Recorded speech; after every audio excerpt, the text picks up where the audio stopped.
So, ito na po yung ulam natin for today, guys. Tatlo lang po kami kakain dito kasi yung alaga kong lalaki.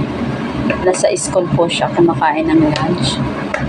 So, okay na guys yung ating sopas. Ayan. Ayan.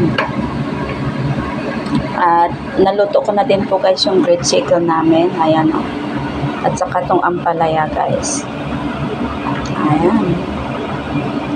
So, kailangan ko nang turn off yung ating fire sa ating sopas. Ayan.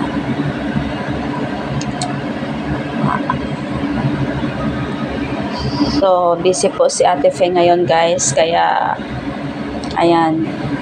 Hindi po tayo naka-live today. Pero shoutout sa lahat guys ha. Thank you so much. Ayan. Tara na, kain na po tayo guys. Kain na tayo.